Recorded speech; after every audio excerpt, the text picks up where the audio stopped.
Praise the Lord. सभी विश्वासी भाई बहनों को प्रभु यीशु मसीह में मेरा प्यार भरा नमस्कार। बाइबल शिक्षा चैनल पर आप सभी का स्वागत है। आज मैं आपके लिए बाइबल की पुस्तक से कुछ चंगाई के वचन लेकर आई हूँ दोस्तों। तो चलिए दोस्तों, हम वीडियो स्टार्ट करते हैं। दोस्तों, वैसे तो बाइबल भरी पड़ी है चंगाई के वचनों से, परंतु आज मैं यहाँ इस वीडियो में आपसे कुछ चंगाई के वचन शेयर करूंगी, जिन्हें आप अपनी प्रार्थना में भी निरंतर शामिल कर सकते हैं, क्योंकि परमेश्वर का वचन सामर्थी है तथा एक बार मुख से निकला तो कार्य करके ही लौटता है, ऐसा बाइबल दर्शाती है। तो चलिए दोस्तों, हम वीडियो स्टार्ट करते हैं। पहला वचन है भजन संहिता 34 का 19वां वचन, जिसमें लिखा है कि धर्मी पर बहुत सी विपत्तियां पड़ती तो हैं, परंतु यहोवा उसको उन सब से मुक्त करता है। हालेलुया। यह वचन स्पष्ट रूप से हमें यह दर्शाता है दोस्तों कि भजनकार ऐसा बताता है कि धर्मी पर बहुत सी विपत्तियां पड़ती हैं, परंतु यहोवा उन सब से उन्हें मुक्त करता है। जैसे कि आप सभी लोग जानते हैं कि धर्मी जन हम मसीह लोग हैं, तो ऐसा नहीं है कि बाइबल में यह नहीं लिखा कि धर्मियों पर कोई कष्ट नहीं आएगा या कोई बीमारियां नहीं आएंगी। यदि बीमारियां आती ही नहीं तो प्रभु यीशु मसीह बीमारियों के लिए कोड़े ही नहीं खाते। तो यह तो स्पष्ट रूप से ये साफ साफ है हमारे मनों में कि बीमारियां आ सकती हैं, लेकिन परमेश्वर का वायदा है कि धर्मियों पर विपत्तियां पड़ेंगी, लेकिन परमेश्वर उन्हें उनमें से मुक्त भी करेगा। हालेलुया।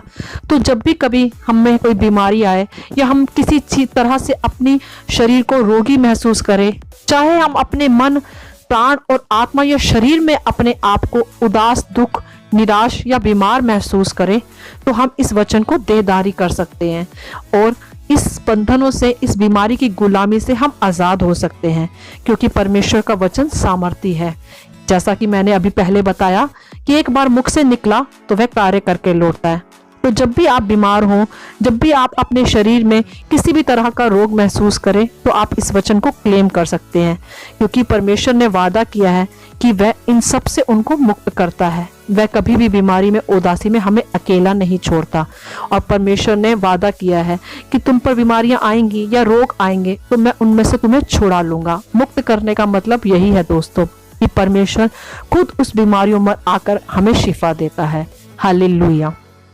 आगे हम अगले वचन में देखते हैं, जो कि है यशायाह 53 का 5वां वचन, जिसमें ऐसा लिखा है दोस्तों, परंतु वह हमारे अपराधों के कारण घायल किया गया, वह हमारे अधर्म के कामों के हेतु कुचला गया, हमारी ही शांति के लिए उस पर ताड़ना पड़ी कि उसके कोड़े खाने से हम चंगे हो जाएं। हालेलुया। यह वचन साफ परमेश्वर के प्रेम को हमारे पर दर्शाता है। जैसा परमेश्वर ने बताया है इस वचन में कि वह हमारे अपराधों के कारण घायल किया गया और हमारे ही अधर्मों के कारण वह कुचला गया। जैसा आप सभी लोग जानते हैं कि परमेश्वर ने अपने इकलौते पुत्र यीशु मसीह को हमारे अपराधों की क्षमा के लिए बलिदान होने दिया, वैसे ही परमेश्वर का वचन ऐसा कहता है कि वह हमारे अपराधों के कारण कुचला गया। आप तो जानते हैं कि मनुष्य और मानव जाति पाप से व अपराधों से भरी पड़ी है, लेकिन प्रभु यीशु मसीह आया, जिसने हम सबके अपराधों को कलवरी क्रूस पर उठा लिया और हमारे ही वजह से उसने कोड़े भी खाए ताकि हम शिफा पा सके। क्योंकि प्रभु यीशु मसीह में तो कोई बुराई नहीं थी, कोई दाग नहीं था, वह पवित्र परमेश्वर था। लेकिन फिर भी दोस्तों, उसने मानव जाति के पापों को, अपराधों को अपने ऊपर उठा लिया और उसने वह सब ताड़ना सही, ताकि मानव जाति, ये जगत उद्धार पा सके, वह चंगाइयाँ पा सके। और परमेश्वर का वचन में ऐसे भी लिखा है आगे कि उस पर ताड़ना पड़ी कि उसके कोड़े खाने से हम चंगे हो जाएं। तो इस वचन को सबसे उत्तम रीति से हमें देहधारी करना चाहिए, मतलब क्लेम करना चाहिए। जब भी हम बीमार हो, जब भी हम रोगी महसूस करें, तो हम ऐसा वचन क्लेम कर सकते हैं कि यीशु मसीह के कोड़े खाने से हम चंगे हुए हैं। ये वचन सर्वप्रथम बाइबल में हमें यह दर्शाता है कि यीशु मसीह ने हमारे लिए कोड़े खाए। शैतान का हम पर कोई अधिकार नहीं है दोस्तों। कई बार शैतान हमें बीमारी अवस्था में गिराने की कोशिश करता है, इस तरह के विचार देकर कि हम कभी चंगे नहीं हो सकते, हम इतनी दवाई खा रहे हैं, हम डॉक्टर्स के पास भी जा रहे हैं, लेकिन फिर भी हम में चंगाई क्यों नहीं आ रही। तो उसी समय आप अपने मन को परमेश्वर के इस वचन की ओर फेर दीजिए, क्योंकि परमेश्वर का वचन जीवित है। परमेश्वर का वचन ही हमारी दवाई है दोस्तों। ऐसा नहीं है कि हमें दवाइयाँ नहीं खानी है या डॉक्टर्स के पास नहीं जाना, वो तो एकमात्र जरिया है, लेकिन जीवित परमेश्वर का जीवित वचन हमें शिफा देता है और हमारे मन को भी और आत्मा को भी यीशु मसीह के नाम से दृढ़ करता है, वह चंगा करता है। तो इस वचन को भी आप अपने अंगीकार के साथ देहधारी कर सकते हैं। अपनी बीमारियों में शिफा पाने के लिए, अपने रोगों में चंगाई पाने के लिए आप इस वचन को क्लेम करें। हालेलुया। अगला वचन हम देखते हैं, भजन संहिता 107 का 20 है, जिसमें ऐसा लिखा है, वे अपने वचन के द्वारा उनको चंगा करता और जिस गड्ढे में वे पड़े हैं उससे निकालता है। हालेलुया। यह वचन स्पष्ट रूप से हमें दर्शाता है दोस्तों कि परमेश्वर का वचन हमें चंगा करता है और जिस गड्ढे में यानी कि जिस अंधकार की तराइयों में हम पड़े हैं वह उसमें से हमें निकालने के योग्य वचन है। तो परमेश्वर का वचन सामर्थी है, जैसा भी मैंने आपको बताया कि परमेश्वर का वचन जीवित है और आकाश और पृथ्वी टल जाएंगे लेकिन उसका वचन नहीं टलेगा।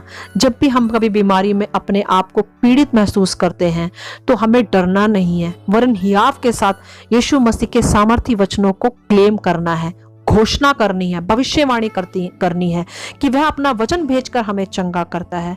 हम जिस गड्ढे में पड़े हैं वह उसमें से हमें निकालता है।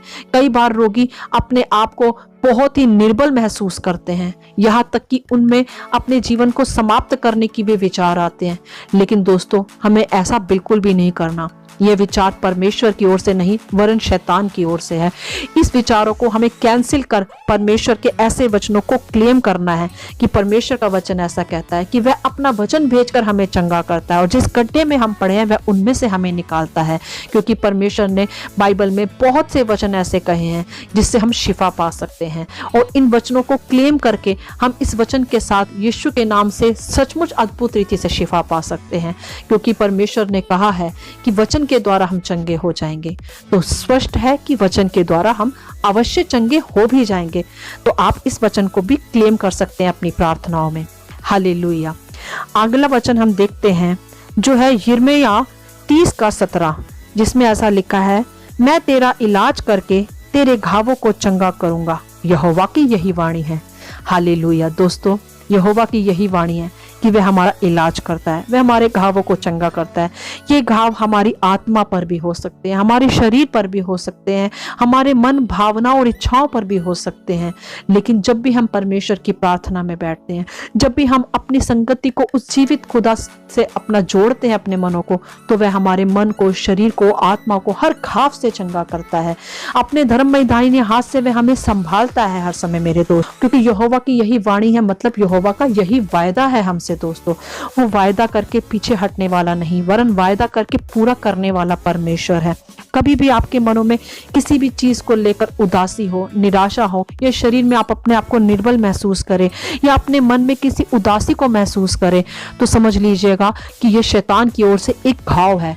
लेकिन परमेश्वर ने कहा कि वह तेरे घावों को चंगा करता है, तेरा इलाज करता है, क्योंकि यहोवा की यही वाणी है। इस वचन के साथ आप जब भी प्रार्थना करेंगे, मैं विश्वास करती हूँ परमेश्वर आपको पूर्ण रीति से चंगा करेगा और अपने पंखों में भी छुपा कर रखेगा। हालेलुया।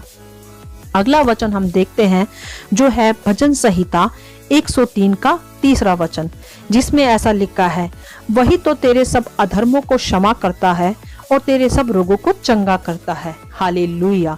ये वचन भी स्पष्ट रूप से हम पर यह दर्शाता है कि प्रभु यीशु मसीह हमारे अधर्मों को क्षमा करता है। ऐसा नहीं है कि जब हम कभी पाप में गिरे या अधर्म हमसे हो जाए या गुनाह हमसे हो जाए तो हम उसमें ही डूब कर रहें।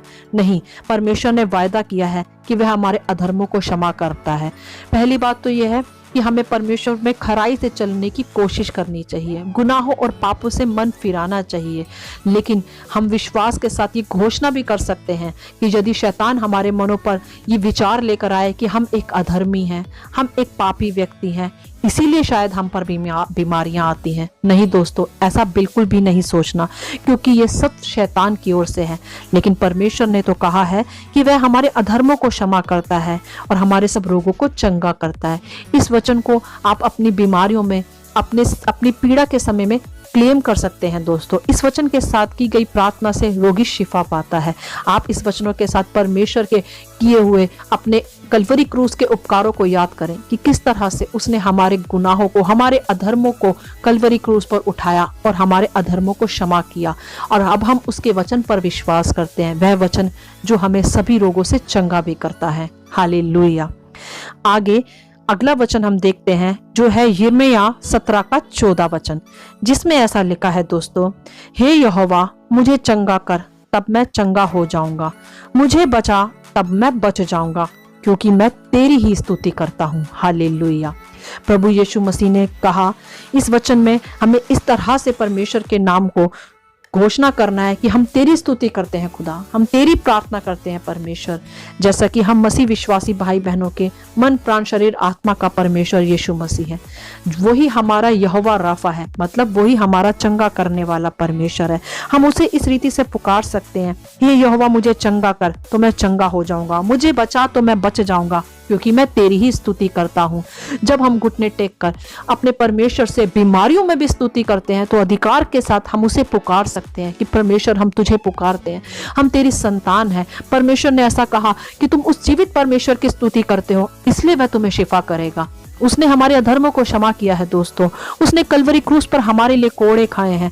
इसलिए हम गुनाहों को ना याद करके, अधर्मों को ना याद करके, वरन उनसे मन फिरा के परमेश्वर के इन सामर्थी वचनों को अपनी बीमारियों में क्लेम कर सकते हैं और उसकी चंगाइयों को अपने जीवन पर रिसीव भी कर सकते हैं, क्योंकि परमेश्वर ने कहा है कि वह हमें चंगा करने वाला परमेश्वर है, वह हमें बचाने वाला परमेश्वर है, क्योंकि हम उसकी स्तुति करते हैं।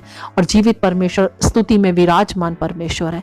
स्तुति और आराधना में परमेश्वर हमें छुटकारा देता है, अनंत जीवन का आशीष देता है, वरन शरीर में और आत्मा में और प्राण में भी हमें चंगा करता है। हालेलुया। आशा करती हूँ यह वचन आपको समझ में आए होंगे। आप इन्हें अपनी निरंतर प्रार्थना में शामिल कीजिए और परमेश्वर के वचनों के द्वारा आपको शिफा मिले। प्रभु आपको आशीष करे तथा अपनी पवित्र आत्मा की भरपूरी से भरता रहे। आप इन्हें दूसरों के साथ भी बांट सकते हैं, क्योंकि हमारे प्रभु यीशु मसीह की यही इच्छा है। आमीन। And God bless you all.